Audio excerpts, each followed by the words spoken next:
नमस्कार दोस्तों, चलिए जानते हैं बिहार की फटाफट 25 बड़ी खबरों को सिर्फ 10 मिनट में। लेकिन उससे पहले आप यह वीडियो किस जगह से देख रहे हैं हमें कमेंट में ज़रूर बताएं। अगले महीने बिहार में शुरू होंगे 217 बालू घाट, खनन विभाग ने जारी किया नया निर्देश।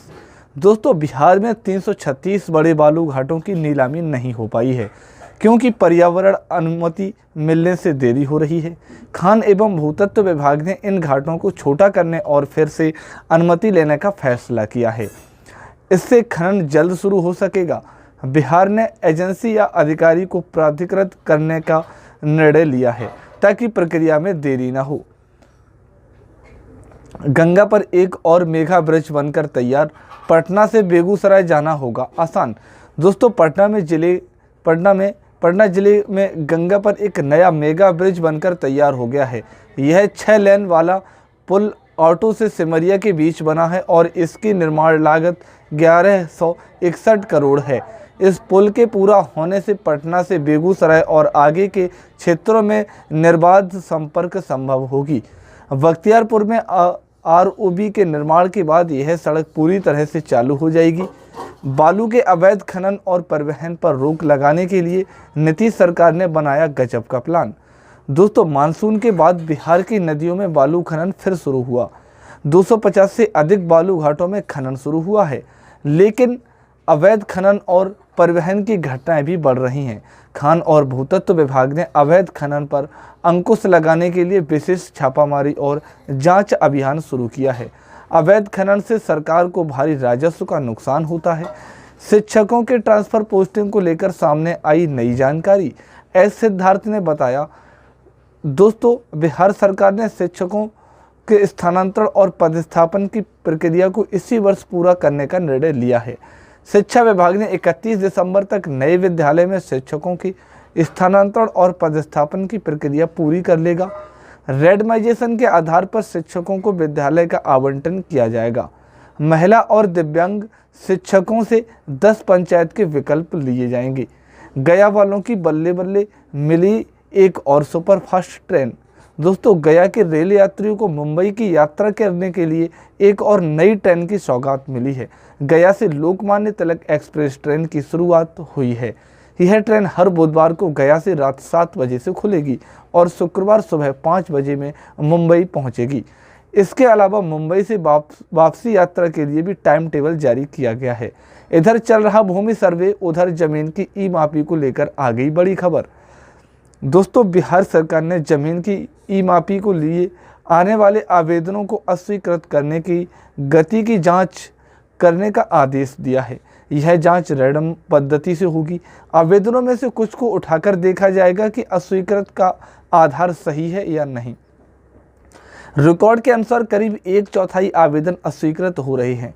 बिहार में नहीं थम रहा डेंगू का कहर, एक दिन में 204 मरीज मिले। दोस्तों, बिहार में डेंगू का कहर थमने का नाम नहीं ले रहा है। राजधानी पटना में एक दिन में शनिवार को डेंगू के 999 नए मरीज मिले, जबकि राज्य में यह संख्या 204 है।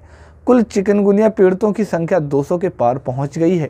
इसके साथ राज्य में डेंगू पीड़ितों की कुल संख्या 3301 हो गई है। शनिवार को चिकनगुनिया पीड़ितों की संख्या अब 202 हो गई है। बिहार के इस जिले में लगातार मिल रहे मगरमच्छ खेत को बनाया बसेरा। दोस्तों, बिहार के नदियों में पानी घटे तो अब मगरमच्छ भी कई जगहों पर मिलने लगे हैं। भागलपुर जिले में एक बार फिर मगरमच्छ पाया गया है। पिछले दिनों में पीरपैंती इलाके में मगरमच्छ और घड़ियाल मिले थे। अब नवगछिया में लोगों ने एक मगरमच्छ को देखा तो ग्रामीणों में हड़कंप मच गया। मगरमच्छ खेत में फंसा हुआ था। मगरमच्छ का रेस्क्यू खबर लिखे जाने तक नहीं हो सकी थी। वहीं बग में भी मगरमच्छ मिला है, जिसके सफल रेस्क्यू कर लिया गया। बिहार में फर्जी आईपीएस के बाद अब नकली दरोगा गिरफ्तार, नौकरी का देता था लोभ। दोस्तों, बिहार में फर्जी आईपीएस के बाद अब फर्जी दरोगा की गिरफ्तारी हुई है। दरभंगा निवासी विपिन पासवान राजधानी पटना के रामकृष्ण नगर थाना क्षेत्र में लगभग 6 महीने से फर्जी दरोगा बनकर लोगों को धमकाकर अवैध वसूली किया करता था। रविवार को स्थानीय लोगों ने उसे रंगे हाथों पकड़ा और पुलिस को सूचना दी। छठ में घर लौटने की नाली टेंशन बिहार के लिए विमानों की संख्या बढ़ी। दोस्तों, पटना एयरपोर्ट आने जाने विमान यात्रियों की बढ़ती तादाद और टिकटों की मांग को देखते हुए इस ठंड के मौसम में 49 जोड़ी यानी 98 विमानों की आवाजाही होगी। दीपावली, छठ महापर्व, क्रिसमस और नए साल के मौके पर कुछ नई उड़ानें शुरू होंगी। कारण है कि विमानन कंपनियों ने पटना से आने जाने वाली उड़ानों की संख्या बढ़ा दी है। नीतीश सरकार ने चुनाव से पहले पैक्स को कर दिया टाइट, धान खरीद में गड़बड़ी नहीं कर पाएंगे। दोस्तों, बिहार में धान खरीद 1 नवंबर से शुरू है।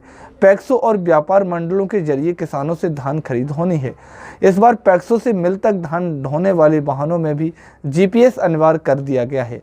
बिहार सरकार की ओर से खाद्य एवं उपभोक्ता संरक्षण विभाग ने इसके लिए अधिसूचना जारी कर दी गई है। इससे पहले चावल के परिवहन में जीपीएस अनिवार्य किया गया था। ट्रैफिक रूल तोड़ा तो बुरे फंसेंगे।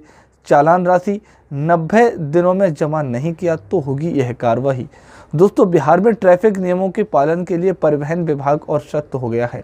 विभाग ने कटे चालान की राशि के लिए समय सीमा तय कर दी है। चालान की दंड राशि 90 दिनों में जमा नहीं कराने पर वाहनों को ही काली सूची में डाल दिया जाएगा। इसके बाद वाहन मालिक उस गाड़ी को फिटनेस, प्रदूषण, स्वामित्व ट्रांसफर आदि कुछ भी नहीं करा पाएंगे।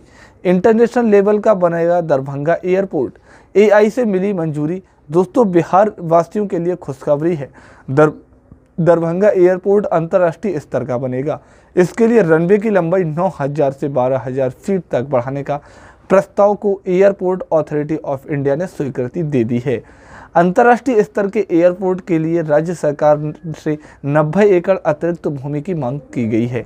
यह जानकारी राज्यसभा सांसद और जनता दल यूनाइटेड की कार्यकारी अध्यक्ष संजय झा ने दी है। बिहार की जड़ी बूटियों से बनेगी दवाएं, इन बीमारियों का होगा इलाज।